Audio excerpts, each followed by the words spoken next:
Dear students, in this session we will discuss another aspect of plant reproduction and we begin with bryophytes. Bryophytes is a category which includes mosses and liverworts, and they normally grow on rocks, and if they grow on rocks then it is very simple to understand that they have contributed a lot for succession of plant kingdom. Normally bryophytes are called amphibians of plant kingdom. Children, you know about amphibians, that they live in water as well as on land, and their part of life cycle or reproductive part is taking place in water. So, without water they cannot reproduce. That is about amphibia. Coming to bryophyta, why we call them amphibians of plant kingdom? Because they do grow on soil or on rocks, but for reproductive purposes they need water, and hence they need aquatic medium to complete their life cycle or sexual reproduction. Coming to the way reproduction takes place, which is slightly complicated, we need to interlink certain informations to understand how reproduction takes place here. Let us start right from the beginning to make you understand the process. First thing, the male reproductive part is called antheridium and it will produce antherozoites.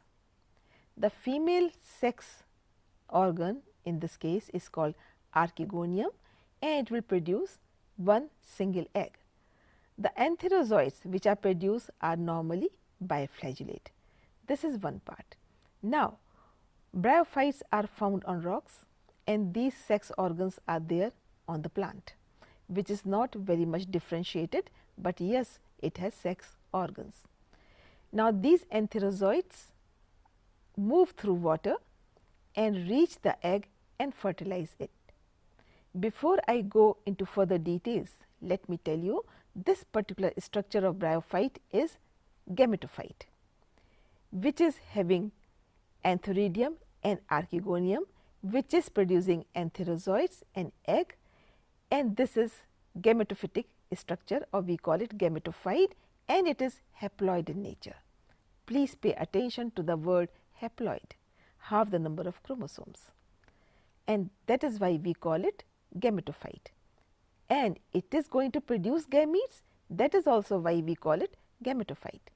Now, it has produced gametes which are delivered in water and they will fuse, the antherozoid will reach the egg and fertilize it, and now you have a body called zygote, and now in this zygote you have diploid number of chromosomes.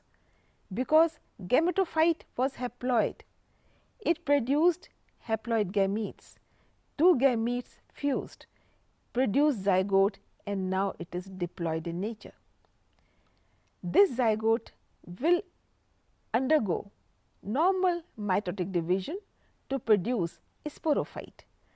Please again remember, it is not going into reduction division right now.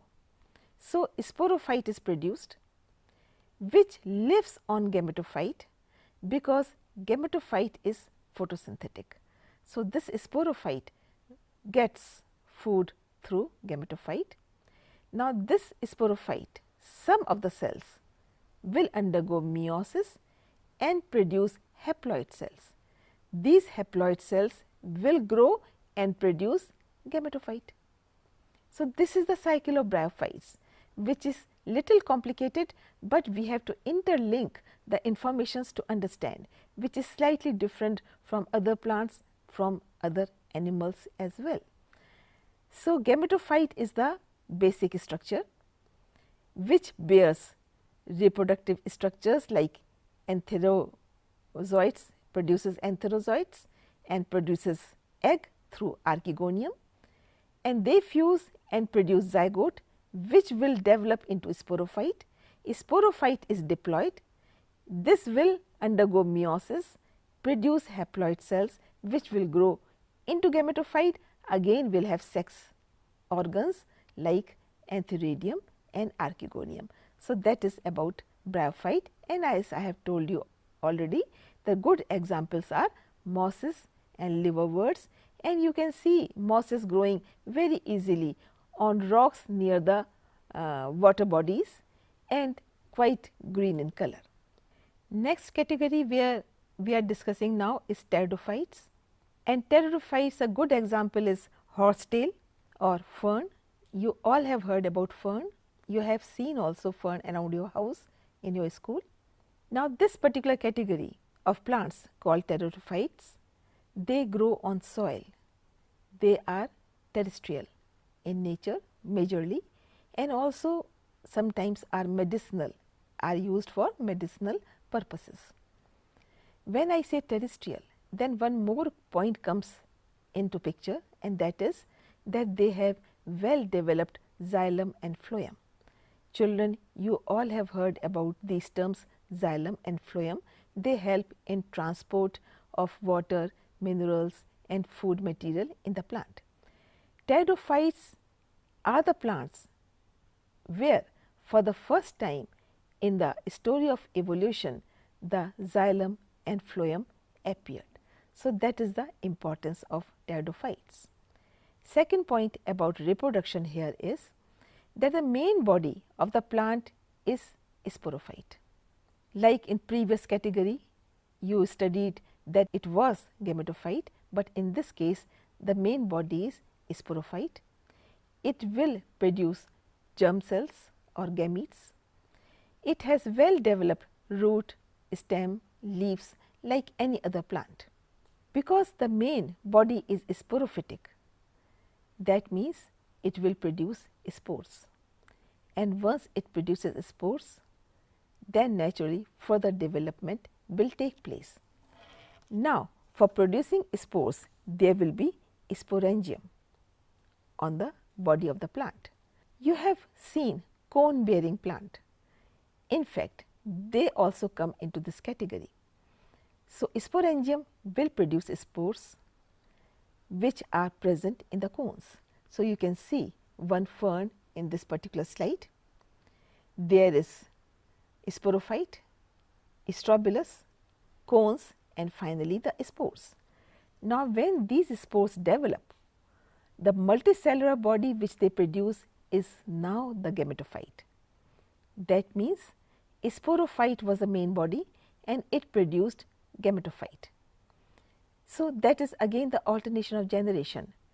Pteridophytes, which are the first truly terrestrial plants, they begin their story of reproduction with sporophytic stage and complete by gametophytic stage. Children, we are now discussing about gymnosperms, and good examples are pines, the cycas you all have seen. You must have enjoyed sometimes collecting the cones. Those all plants come in this category. Redwood tree, which is supposed to be the tallest tree in the world, is also falling in this particular category. In this particular slide, you can see the redwood tree, the car going underneath the stem. It is very huge and very big in size and very tall also. Coming to the reproductive part of this category, gymnosperms. It produces microspores and megaspores. That means sporangia is there. These spores are present in cones. The spores are of different sizes. They are male spores and they are female spores. The male spore is of course pollen grain, the female is going to be ova. These pollen grain are discharged in water. They reach the ova. In other words, the pollens are motile and ova is not that motile, hence pollen will reach the ova and fertilize it, and hence the zygote is formed. And now you have cones having these spores, and this is how the reproduction in gymnosperms go. So, gymnosperms are more developed category, more differentiated and producing two kinds of spores, different in looks, different in function, and one is motile and other is not motile. So, this is all about gymnosperms. We will now see how reproduction takes place in angiosperms. Children, you all know angiosperms are flower bearing plants, flowering plants, and whenever you get chance to study plant or flower in your classroom, you bring this flower from a flowering plant. So, reproduction is rather simplified, but very complete and takes place in a nice way. As usual, the pollen grains are produced, ovules are produced. For that, each flower is having the reproductive part. You must have heard about androecium, gynoecium. Androecium you can also call pistil, that means stamens, the male part is produced in pistil, and the egg, the female part, is produced in gynoecium. So, pistil is there, egg apparatus is there.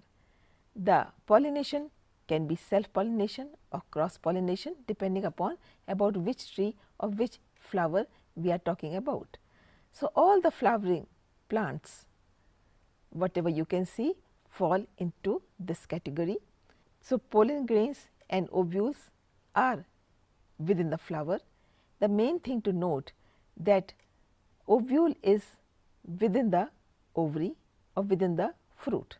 That means it is not naked, it is covered, whereas in the previous category, that is in gymnosperms, the seeds are naked, in angiosperms the seeds are not naked. So, this is about angiosperms. In angiosperms, there is double fertilization and it has some significance. Also, there is alternation of generation. We have studied about gametophytic stage and sporophytic stage. So, that alternation is also to be understood. We first begin with double fertilization in angiosperms. This particular slide explains the details. To understand life cycle of angiosperms, we understand this particular slide.